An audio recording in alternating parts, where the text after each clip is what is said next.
Binadamu ana watu wa aina 4. Aina ya kwanza wanaitwa usulu. Watu wa kwanza wa mwanadamu wanaitwa nani? Usulu. Aina ya pili wanaitwa furuu. Aina ya pili wanaitwaje? Aina ya tatu wanaitwa hawashi. Naam, alhawashi. Na hawa hawashi wamo wengine hapo, ndo huitwa karaba, al-aqrabin. Usuli wa mtu ni yale mashina yake, ni wale watu ambao ndio sababu ya yeye kupatikana: baba yake, mama yake, babu yake, bibi yake, wa inala, hata wakaendelea kwenda huko juu. Hao wale wanaitwa usulul insan, ndio asili ya mtu. Ndugu msomaji, asili yako wewe ni wazee wako, au sio? Haulai usul. Aina ya pili wanaitwa furuu. Furuu ni wale watu ambao wewe ndo sababu ya kupatikana kwao, yani wewe ndio shina lao. Hao ni watoto wako, watoto wa watoto wako, mnawaita wajukuu, watoto wa wajukuu zako, wa insafalu, mpaka chini huko. Hao ni furui wako. Thumma, watu namba 3 wa mtu wanaitwa hawashi. Hawashi ni jamu ya hashia, ni wale watu wameungana na wewe kwa pembeni. Umeungana nao lakini wako pembeni yako. Wao sio watu wa chini yako wala sio watu wa juu yako, lakini ni watu wako wa pembeni yako, wamekuhusu. Humul hawashi. Hawashi ndio nani? Ni ndugu zake na baba yako, wa kike na wa kiume. Wale wa kiume unawaita a'mamu, maammi, yani baba wadogo na wakubwa. Na kuna ndugu wa baba yako wa kike, wale wanaitwa khalatu. Manani hawa? Khalatu. Khalatu la ndugu wa kike wa baba yako wanaitwa ammatu. Ammatu, shangazi. Wale ni mashangazi, ammatu. Hao ni hawashi, maana wanakuhusu, lakini wao sio sababu ya wewe kuzaliwa. Yaani shangazi yako, baba yako mdogo, hao si sababu ya kuzaliwa kwako, lakini wamekuhusu. Na hawashi wengine ni ndugu wa kiume, ndugu wa kiume wa mama yako. Mama yako si ana ndugu zake? Wale wa kiume wanaitwa akhawalu, maana ndugu wa kiume wa mama anaitwa khalu, sio? Niye unamwita mjomba kwa Kiswahili. Akiwa wa kike ndo huyo khalu, wewe ongeza te, anakuwa khalatu. Mataifa ya kule Zanzibar wanamwita halo, huyu ni halo yangu, lakini ni khalatu. Ye ni mama mdogo au mama mkubwa. Hao ni hawashi, yani wamekuhusu wewe kwa pembeni, kukuzunguka. Na kusema kweli wana nguvu sana hao. Ukitaka ugombane na mama yako mzazi, uwadharau ndugu zake, yani akuone kuna mjomba wako mmoja unamdhalilisha, ambaye yeye ni kaka yake, we na mama mtaelewana kweli? Na wengine Waswahili wa pwani wanasema mjomba ni mama, tofauti jinsia tu, ni mama. Au ndugu yake wa kike wamezaliwa na mama yako, sema kweli, ukimnyongesha, ukimdhalilisha, wewe na mama yako hamwezi kuelewana. Kadhalika upande wa baba, baba ana dada zake, wewe unawaita shangazi. Wale shangazi zako, dada wa baba yako, akikuona baba yako unawadhalilisha, wale unawabughudhi, bila shaka baba hakubali, na kuanzia hapo hamtoelewana vizuri, unawadhalilisha ndugu zake. Hawa wanaitwa hawashi, mnanielewa? Kuna watu wamesimama fi mawqifi alqaraba, hawa ni karaba. Kuna ndugu uliozaliwa nao wewe, umefahamu eh? Kuna mtu umezaliwa naye, baba mmoja mama mmoja, unafahamu kwamba huyo ndugu yako mlozaliwa naye, yeye sio sababu ya wewe kuzaliwa, hajachangia kitu wewe kuzaliwa. Ingawa wale wakubwa husema hivi, wana lugha na lugha sahiha, ni maneno sahiha, wanasema sikiliza bwana, mimi ndo kaka yako, wakati mama ananizaa mimi, angekufa kwa kunizaa mimi, wewe usingezaliwa. Hamyasikia hayo maneno? Katika kuijenga heshima yake, ambaye lazima uniheshimu. Sababu ya kuzaliwa kwako ni mimi kuzaliwa na mama akawa salama. Mama angenizaa mimi akafa, ningekuwa wa mwisho. Sasa wewe ungezaliwa wapi? Hiyo ni lugha. Lakini sharia, wale ndugu zako wao sio sababu ya wewe kuzaliwa. Sababu ya wewe kuzaliwa ni usuluk, baba yako, mama yako, babu yako, bibi yako, hao ndio sababu wewe kuzaliwa, wanaitwa usulu. Mnanielewa? Mola anasema waati dhal qurba haqqahu, mpe yule mwenye ukaribu, mpe haki yake. Na wenye ukaribu ndio nimewataja hapa, hawa ndio wenye ukaribu na wewe, au sio? Ndugu, mpe haki yake. Sasa sio ndugu tu, wal miskina, na maskini naye umpe haki yake. Kwenye maisha wako maskini, na ndio sisi hapa tulipokaa. Nashindwa kumkadiria yoyote miongoni mwenu hapa kuwa ni tajiri. Sisemi hampo, ila nashindwa kumkadiria hivyo. Nani tajiri, nani maskini, nani fakiri? Hunaka alfukarau walmasakinu walaghniyau, kuna watu wanaitwa matajiri, sio? Naam, na kuna wengine ni maskini na kuna wengine ni mafakiri. Nani maskini? Almiskinu huwa alladhi la yajidu ma yakfi fi kifayatihi. Maskini ni mtu anachuma, anakwenda kutafuta, na kusema kweli anapata, lakini hapati cha kumtosha kwenye shida zake. Yule anaitwa nani? Maskini. Fa ala sabili almithali, leo siku ya Jumapili, yaumul ahad, kuna mtu hapa, icho kinachoitwa iftari, tumefunga sisi, kuna jambo la iftari, ingawa jambo hilo hamlijui. Sasa tuchukue hilo hilo mnalijua nyinyi.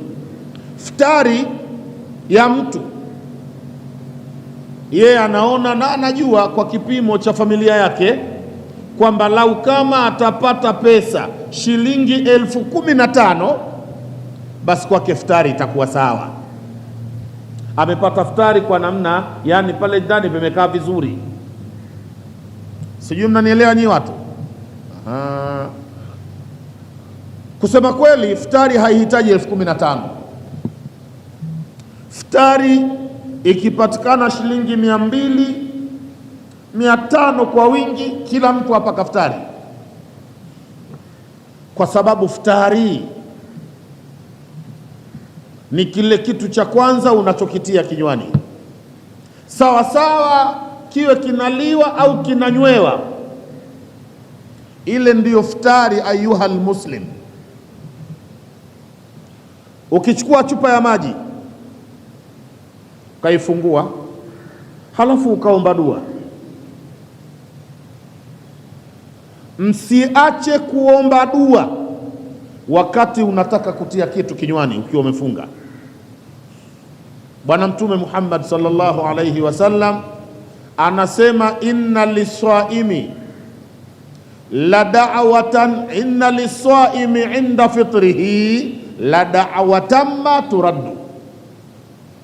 Anayo Muislamu ule wakati anafungua, muda ule anayo dua kapewa na Mwenyezi Mungu, na dua hiyo hairudi.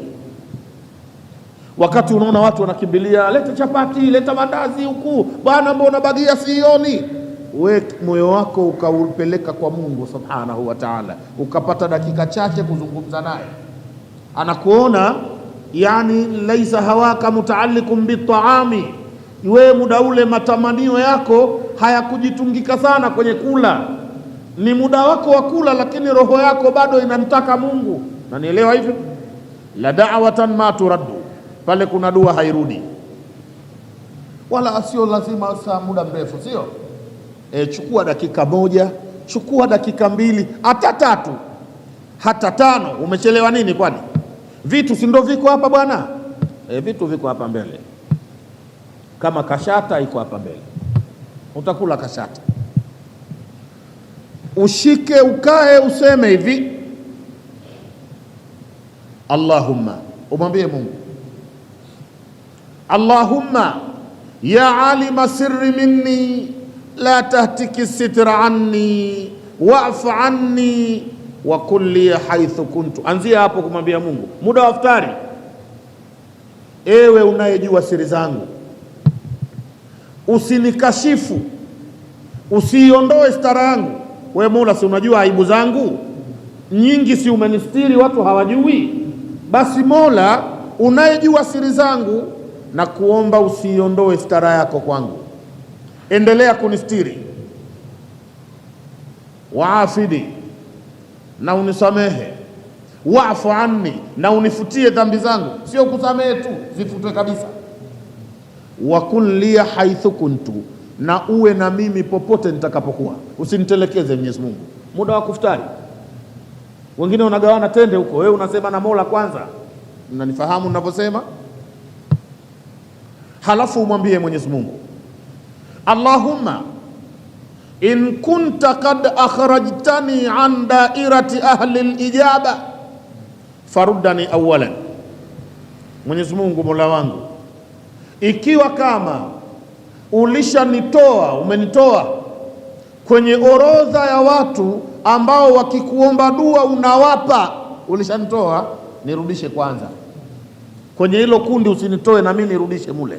Unamwambia Mungu, wallahi alazim, akikubali hapo wewe una tabu tena.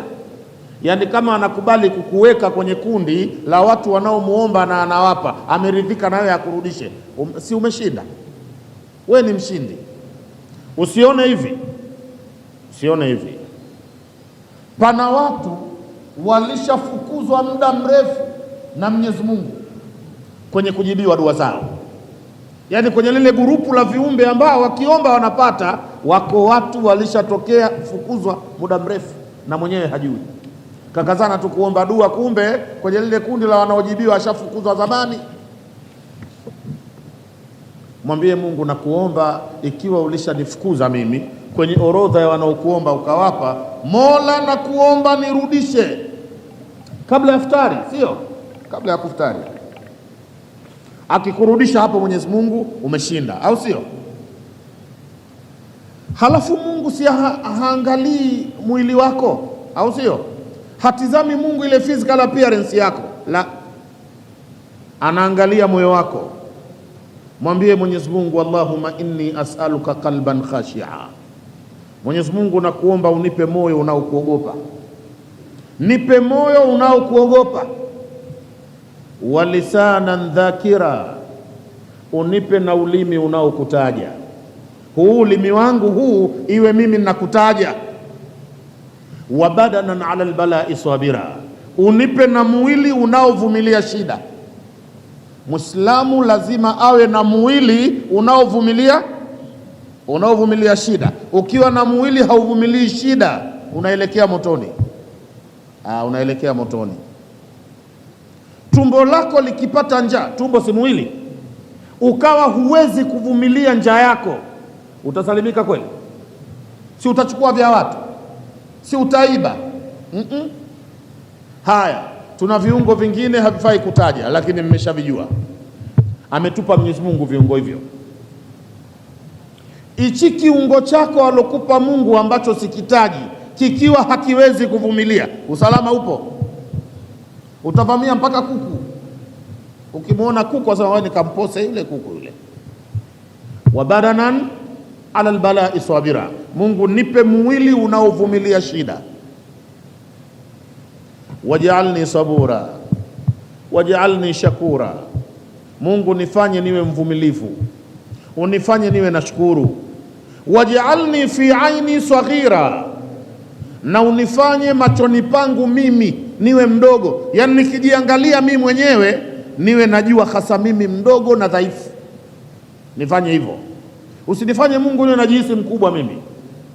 Kuna watu akijiangalia anajiona mkubwa kama yeye hakuna mwingine, mtukufu kama yeye hakuna mwingine, yani mwenye kustahili kuheshimiwa kuliko yeye hakuna mwingine. Hadha babu min abwabil kibri, hichi ni kiburi na Mungu hakitaki kiburi. Sio, mnanielewa hivyo? Uwe na hii mipango ule wakati unataka kufungua, mmenielewa hivyo? Unaweza ukaendelea kuombea dua watoto wako. Allahumma hadi auladi, semeni Allahumma hadi auladi jami'an waj'alhum min khawas ibadik alladhina istafaitahum liqada'i shu'uni khalqik warzuqhum ilmai dunya wal akhirah, ilmai dunya wal akhirah, waj'alhum min a'immatil a'lam. Muombe Mungu wakati unataka kufutari. Hiyo dua Mtume Muhammad anasema maturaddu, hairudishwi. Ukiomba umepita, sio kukimbilia njugu mawe tu. Bana mchuzi unakwisha yeta na kabisa. Yani subhanallah, pana watu sasa kufutari, yani unaona kama anaingia vitani kasa. Na akiingia pale kwenye kufutari pale, unajua sasa huyu yuko kazini huyu. Kuna watu mda wa kufutari anafanya hivi, anakunja hivi, maana anaingia kazini huyo. Kunja hivi, atakunywa uji wote, atakula chapati zote na ndazi yote, kama pana supu anakula yote. Huyo mtu anakunywa chai zote, anakula tambi zote, yani hakubali kirudi kitu saa kufuturu. Halafu anakaa katuna tumbo hivi kama mamba, anahema juu juu. Sasa huyo mtu wa namna hiyo, adui yake mkubwa sana ni adhana ya Isha. Huyo hapendi kusikia adhana ya Isha. Akisikia Allahu akbar, Allahu akbar, anaangalia sana. Huyu muadhini vipi bwana huyu? Huyu atakuwa amemshibisha sana muadhini yule. Hata saa hakuangalia bwana saa ngapi? Kila anakonfirm, kila saa anaiuliza. Usiwe hivyo. Umeshafunguliwa mlango wa kufutari, roho inatamani kula, hebu irudishe kidogo kwa Mungu, mzungumze, halafu utaona Mungu atakusikiliza. Mnanielewa? Ati dhal qurba haqqahu wal miskina, mpe jamaa wa karibu yule mwenye ukaribu. Dhal qurba ay sahibal qurba, yule mwenye ukaribu na ni ndugu hao, mpe haki yake. Jamanini, mnakumbuka tulikotoka, sio? Alianza Mungu kueleza haki yake, akasema la ta'budu illa iyyahu, msimuabudie yeyote isipokuwa peke yake. Alisema Mwenyezi Mungu hayo, sio? Akamaliza akaja haki za wazazi, akasema wabil walidaini ihsana. Wazazi cheo chao kikubwa, wanataka wema, sio shari. Kamaliza wazazi Mwenyezi Mungu, sasa anakuja na jamii, na jamii anaanzia na ndugu. Wa ati dhal qurba haqqahu, wape ndugu wa karibu haki yao. Ndugu mpe haki yake. Wal miskina, na maskini. Maskini ni nani? Ni yule mtu ambaye hapati kinachomtosha. Anapata, maskini anapata, lakini alihitaji iftari ya leo kama mnavyoitania. Nimeshasema iftari ni kile cha kwanza, sio? Sio, inafahamika ninavyosema haya maneno. Iftari ni kile kidude cha kwanza. Kwa moja ya tende tu ukishaila humu ndani umeshaftari. Linalofuata hapo haliitwi kuftari, inaitwa kula. Inaitwa kufanyaje? Sasa unakula, ulishaftari. Hata kama wengine wana matatizo kidogo. Kuna wengine ile saumu yao inawabana sana. Saumu sio kula wala kunywa, saumu inambana kwa sigara. Anateseka saumu, sigareti yani angeruhusiwa bwana, ukifunga vuta sigara, anafunga miaka yote huyo, hata mwaka mzima. Dhiki ni sigara. Kwa ile magharibi anakaa na pakti yake hapa, anasubiri adhana, akisikia Allahu Akbar, subhanallah, alingoja sigara. Bwana Mtume Muhammad amesema watu waftari kwa tende. Si mmesikia hadithi ya Mtume? Kuftari kwa kitu gani? Kwa tende. Sasa kama wewe kuftari yako unavyoelewa ni kula, na ulitaka 15,000 toka asubuhi umehangaika mpaka unakuja hapa darasani muda huu, umeambulia kupata 5,000. Ulihitaji ngapi? 15. Umepata ngapi? Unaweza ukaikataa, sema hamna, mimi nataka 15, hii 5 ya nini? Sitaki. Unaweza ukakataa. Mala yudraku kulluhu la yutraku kalluhu, kitu chochote ambacho ukamilifu wake haukupatikana, uchache wake hauachwi. Ukikosa ile kamili kidogo unachukua, au sio? Wewe ndio maskini, na sie sote hapa nikiangalia sote maskini. Au wenzangu mnapata kinachowatosha? Wewe mzee unapata kinachokutosha? Nasema akitoshi kabisa anachopata yeye. Na yule maskini apewe haki yake, asiachwe na dhiki maskini. Wayutimuna at-ta'ama ala hubbihi, man huwa miskinan wa yatiman wa asira, wapewe chakula maskini.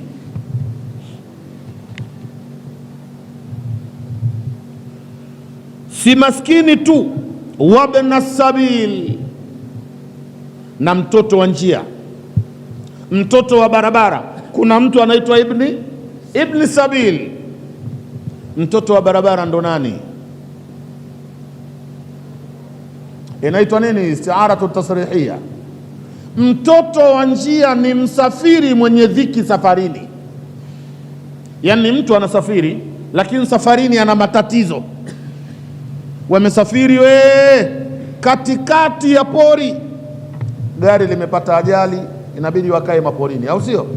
Wanakaa maporini, alafu vijiji vya karibu karibu pale ndo wanakuja kuwauzia chakula, lakini ni bei itapanda.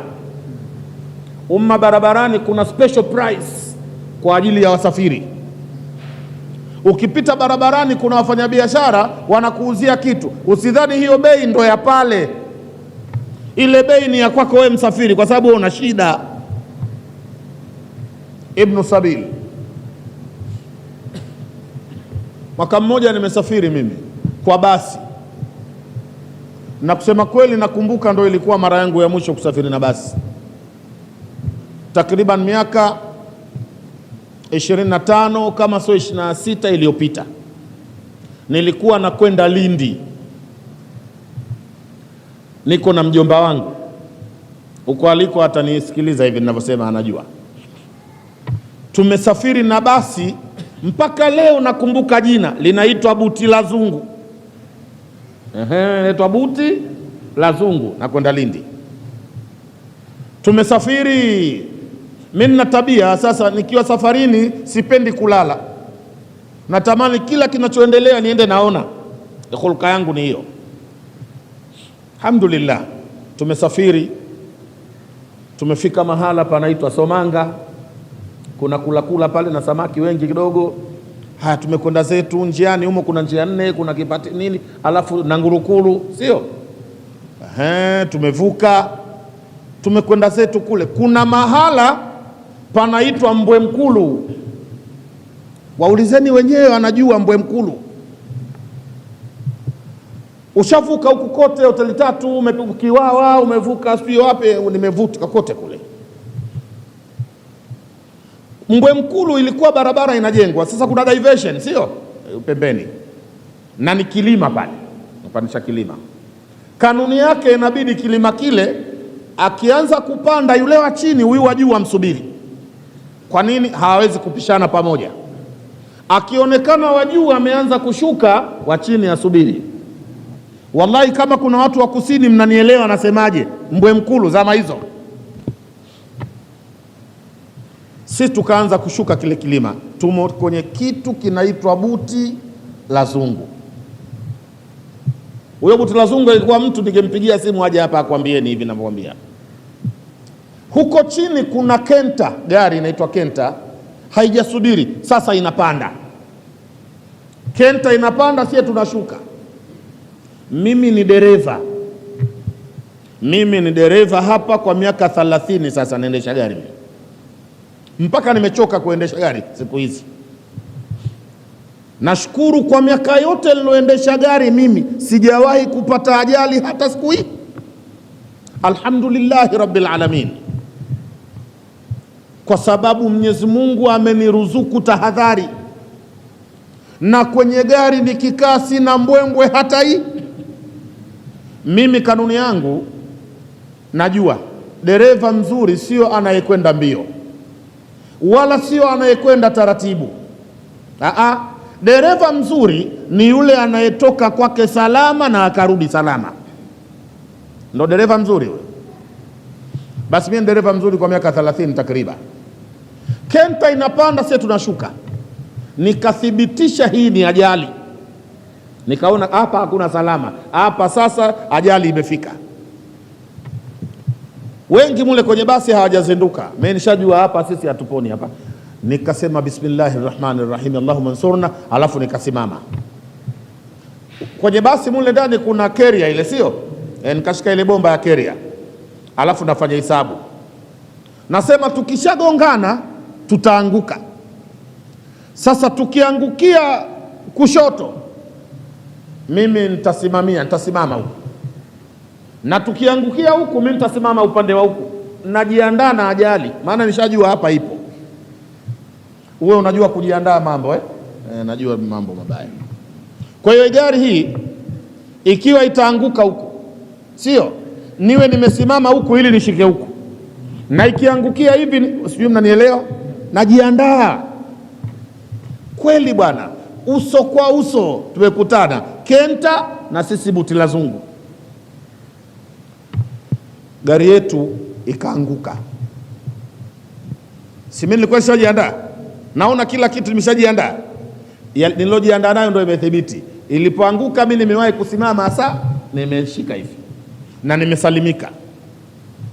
Watu waliumia sana, walijipiga. Kuna mtu anatoka huku, gari ilipokaa hivi anajipiga huku chini, alafu mara unamuona ilikuwa mtihani.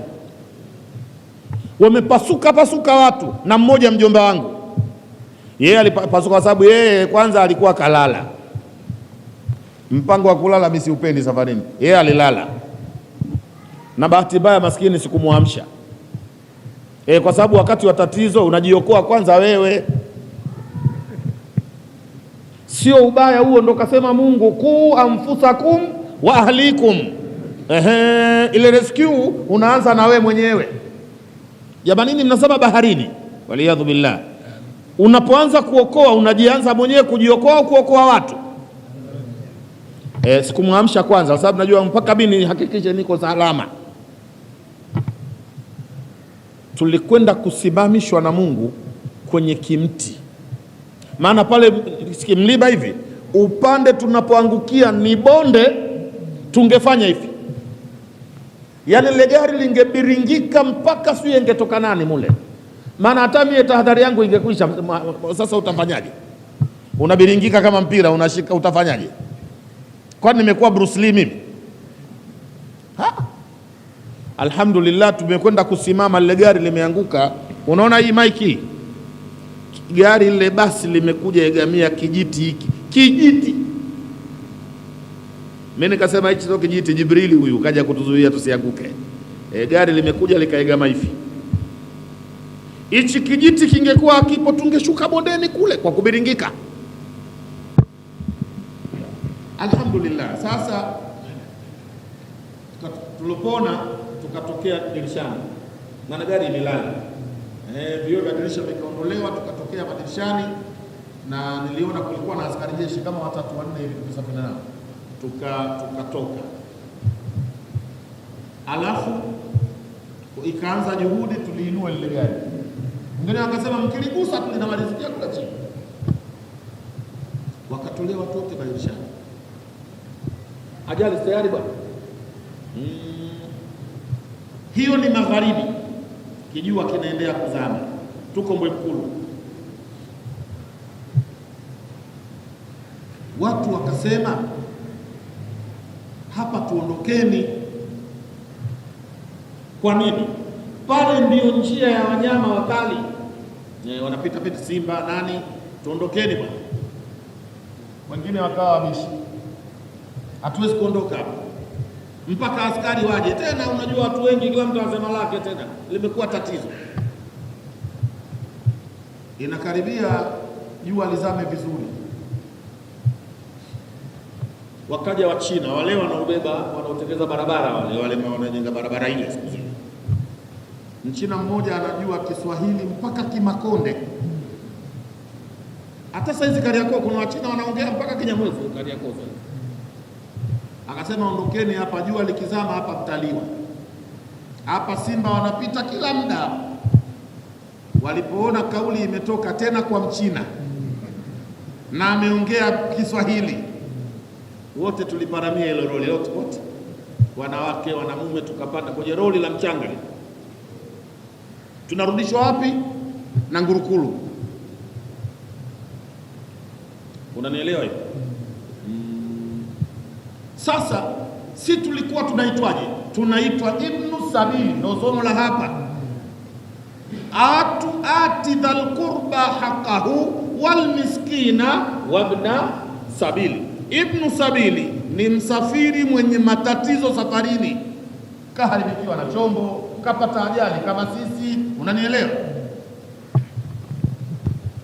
Huyo naye apewe, una kitu mpe. Na huyu msafiri mwenye dhiki safarini, Mungu kamuunganisha mpaka kwenye zaka.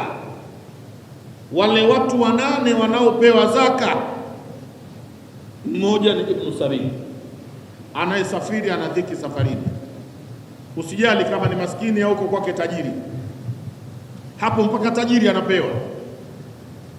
Ndege imeanguka kwa mfano maporini, uko mistuni, ndani ya abiria kule kuna tajiri mkubwa sana, uko porini, utajiri wake unamsaidia nini?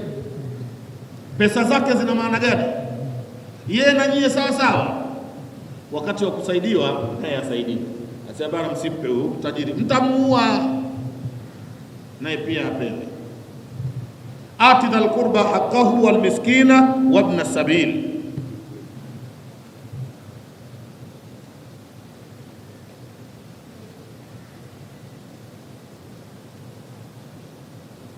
Wala tubadhir tabdhira, wala usifuje mali. Hata Kiswahili kuna watu wanaitwa wabadhirifu, au sio? Bana, wabadhirifu sana. Tabdhir ni mtu kutoa pasipo stahili, kutoa na kutumia matumizi yasiyostahiki, yani kwa lugha nzuri kufuja, ufujaji wa mali. Wala tubadhir tabdhira, wala msifuje mali, msifanye ubadhirifu.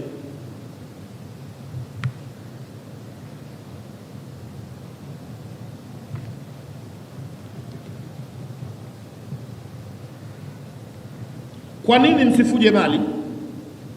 Kwa sababu innal mubadhirina, hakika wafujaji wa mali, wanaofuja mali, kanu ikhwana shayatini, wafujaji wa mali wao wamekuwa ni ndugu zake na mashetani. Ukimwona mtu anafuja mali alompa Mwenyezi Mungu, ujue ni ndugu yake nani? Ndugu yake shetani. Wakana shaitanu, na haachi kuwa shaitani, hajaacha kuwa shaitani, lirabbihi, kwa Mola wake, kafura, ni mpinzani.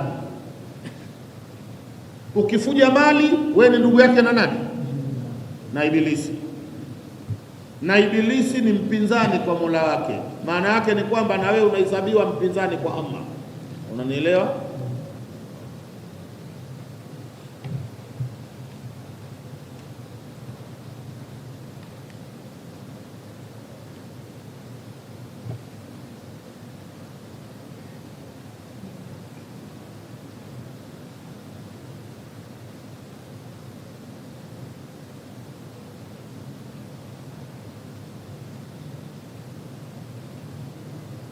Imma tu'ridanna anhu, kama utawapuuza wale ulioambiwa ati haqqahu, ati dhal qurba haqqahu wal miskina wabna sabil, sawa. Wala tubadhir tabdhira, inna shayibna almubadhirina kanu ikhwana shayatin wa kana shaytanu lirabbih kafura. Imma tu'ridanna anhum, kama utawapuuza uepukane nao.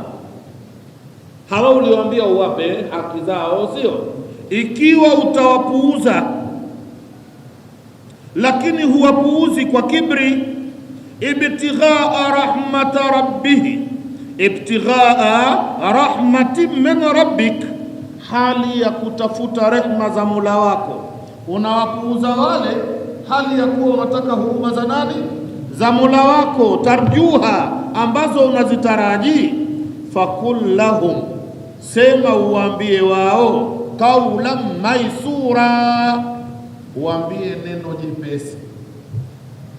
Kama kuna ndugu anatakiwa kupewa haki yake, maskini anataka apewe haki yake, msafiri mwenye dhiki apewe haki yake, ikabidi uwapuuze.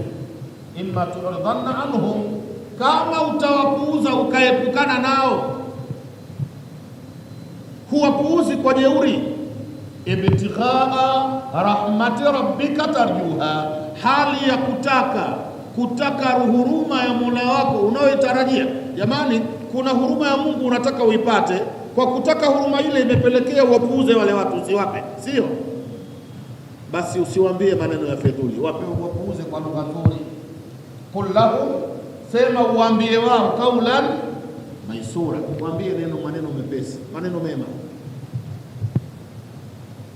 Hivi kuacha kumpa mtu na unataka huruma ya Mungu ndio? Kwani kwenye kumnyima mtu ndio kuna huruma ya Mungu? Basi ndio umemjua ndugu yako, baba mmoja mama mmoja, yuridu minka almusaada liyastakhdima tilka almusaadata fi alfawahish. Una ndugu yako, kaka yako amekuomba msalaba, nisaidie 200,000 saizi hapa, unatakiwa kumpa haki yake, au sio? Lakini ukafahamu huyo anataka hii msaada wangu wa 200,000, anaye mwanamke wa zina anataka akampe pesa hii.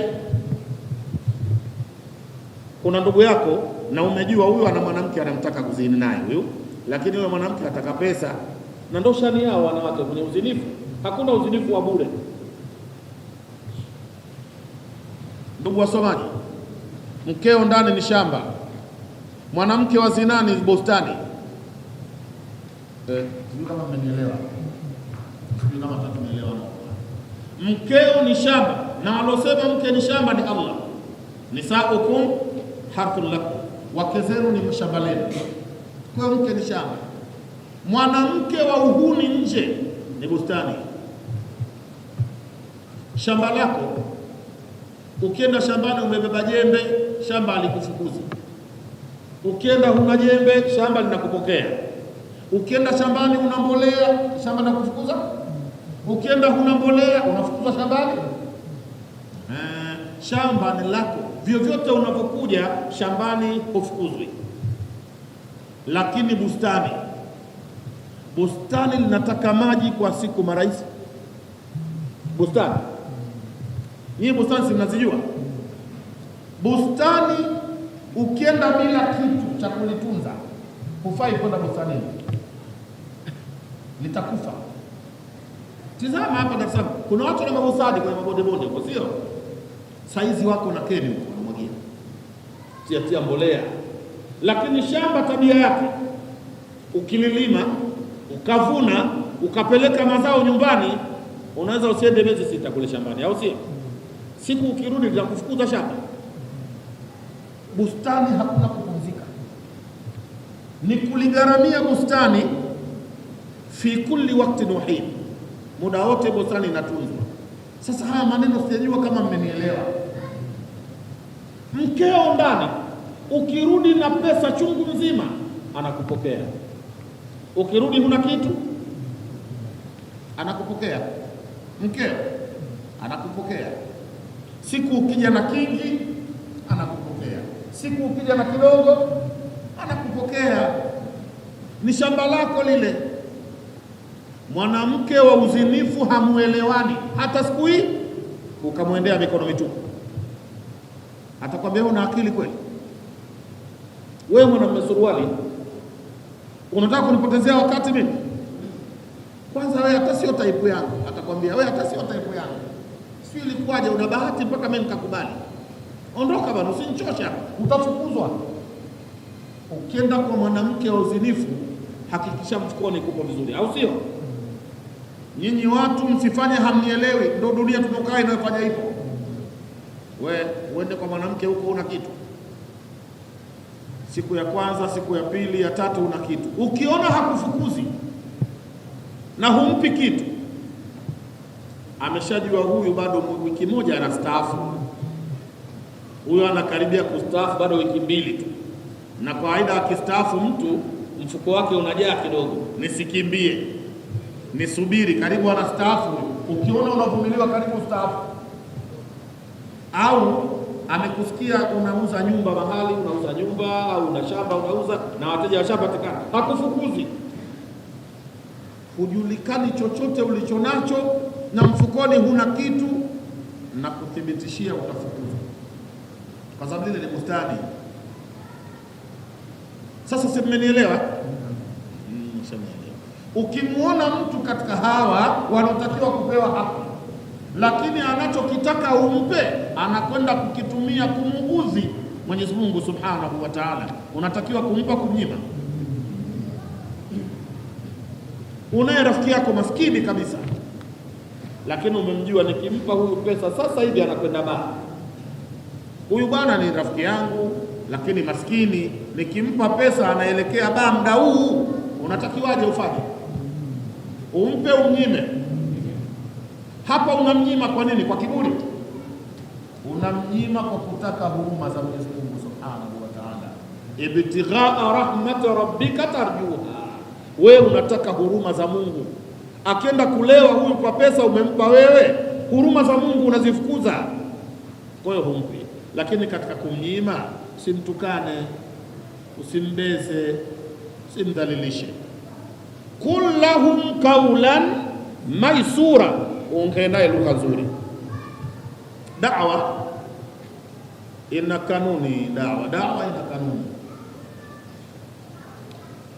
Ud'u ila sabili rabbika bilhikma waite watu kwenye njia ya Mola wako bil hikma, kwa buswara, wal mau'izati hasana, na mauidha mazuri, maneno mazuri. Kama kunatakiwa kujadiliana kidogo, wajadilhum billati hiya ahsanu, maneno mazuri. Ukiwa unamwita mtu kwa Mwenyezi Mungu lakini lugha zako ni mbaya, atakusikiliza kweli? Mmoja alikuwa anaenda msikitini,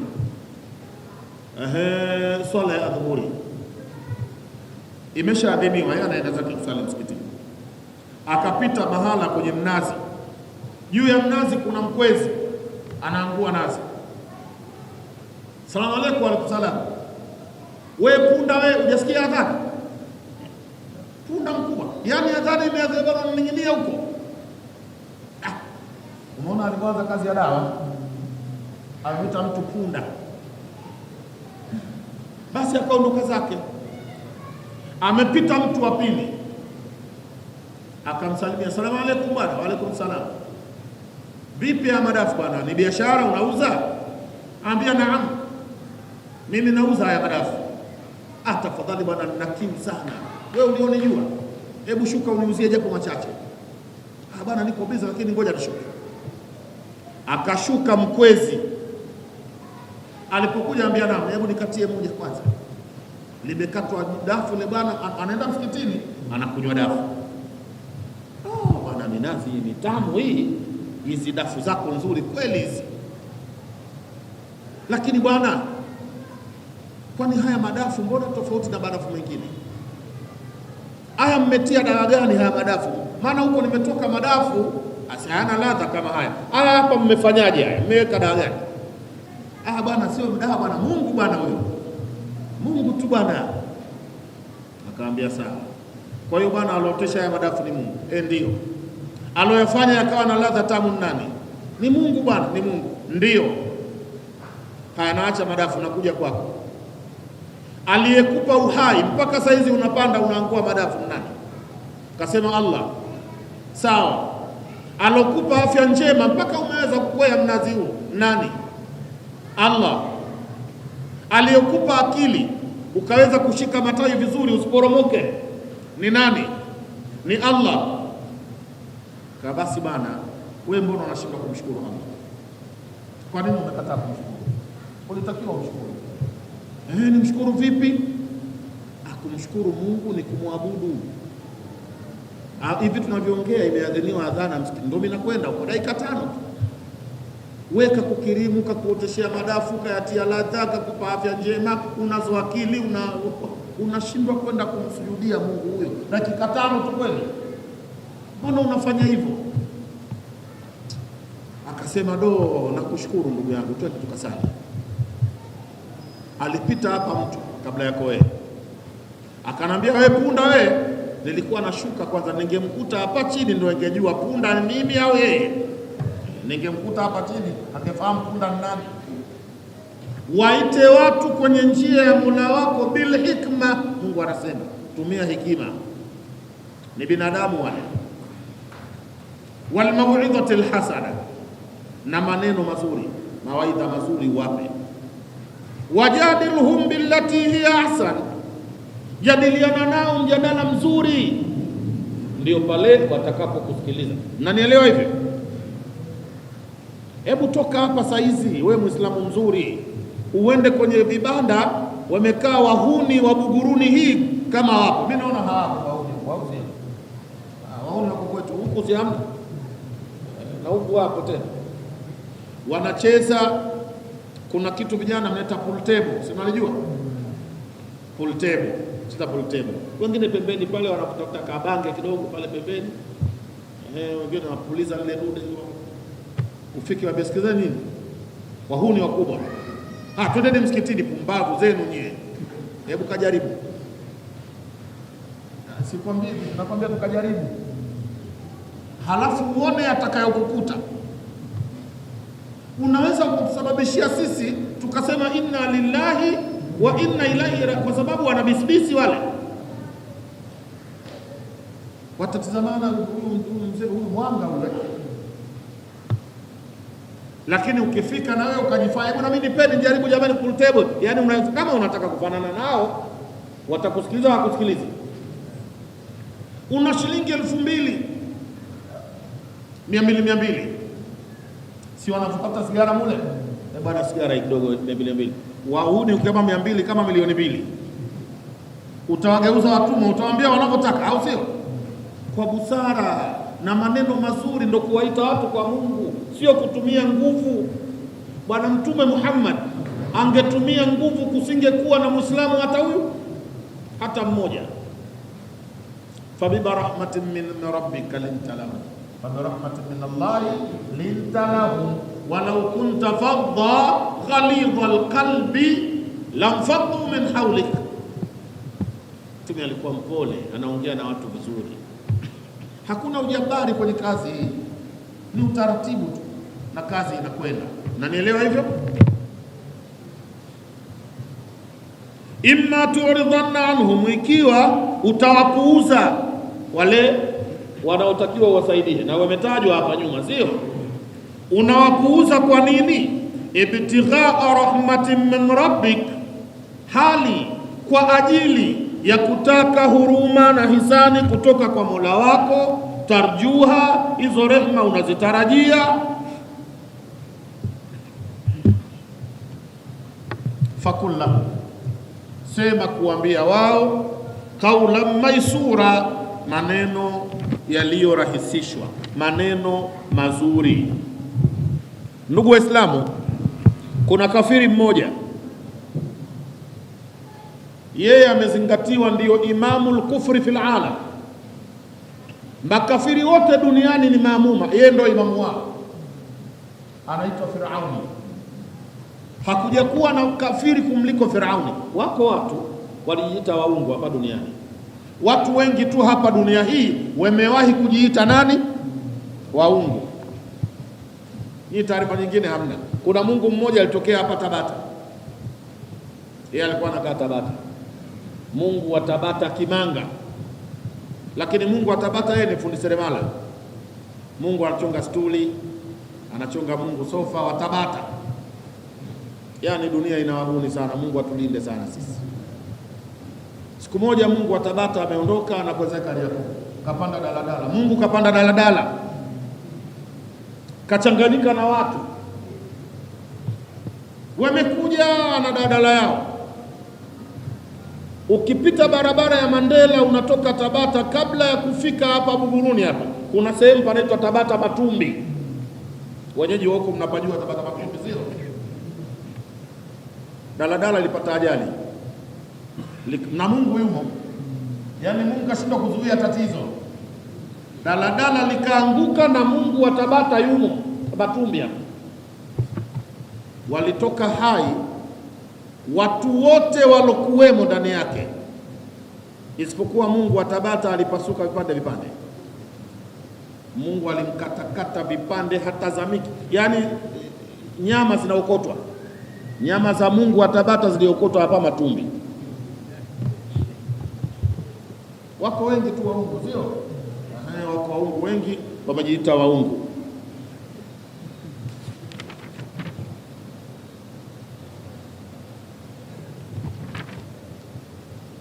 Wala taj'al yadaka maghlulatan ila unuqika, hili ni katazo la ubakhili.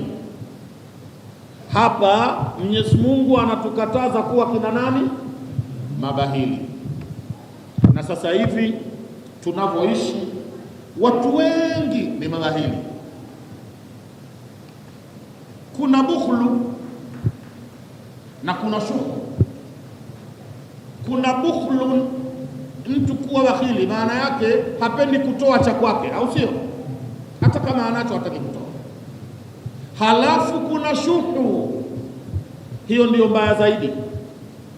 Shuha ni mtu anacho chake na hatoi, lakini anataka cha kwako. Chake hakupi hata ukiadhini, lakini anavizia cha kwako utoe. Mnasafiri, mmetoka pamoja na huyo shahidi, sio? Mmepanda gari huko Buguruni, mnakwenda zenu posta. mwenzio, lakini bahili sana shahidi, si kuna kaida kwamba yule anodai dini, yule anodai hela kwenye daladala kondakta, sio kawaida, si anaanzia kule mbele? Basi huyo jamaa ana mapesa, anafanya mbinu, anawahi kukaa nyuma, anakutaimu, anajua akipita huko yule kondakta utalipa, anamudu kujilipia, kuwalipia wengine, lakini anawahi nyuma. Chake anacho hatoi, ila anataka cha kwako. Mmeingia hotelini kula, mmeagiza vyakula, mnakula, chakula kinakaribia kuisha, anajifanya anakwenda msalani. Bangoni ingia msalani. Huko msalani harudi saizi, anabai time, anajua mpaka akitoka huku wewe tayari umeshalipa. Anatoka huko spidi sana. Bwana vipi? Mwite mtoto kabili, anajua ushalipa. Bwana nishalipa. Umelipa bwana, si ungeniachia. Muongo. Muongo mkubwa. Alikuwa anabai time ulipe. Wako watu kama hao, unanielewa? Cha kwake usikiguse, lakini chako anataka. Yakulu Rabbuna la taj'al yadaka maghlula, usiufanye mkono wako maghlulatan, umefungwa, ila unukika, shingoni mwako.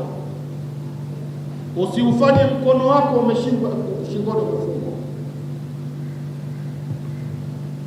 Kufunga mkono shingoni ni kinayatun anil bukhli, ni fumbo la ubakhili. Anaposema Mungu usiufanye mkono wako umefungwa shingoni mwako, anasema Mungu usiwe bahili.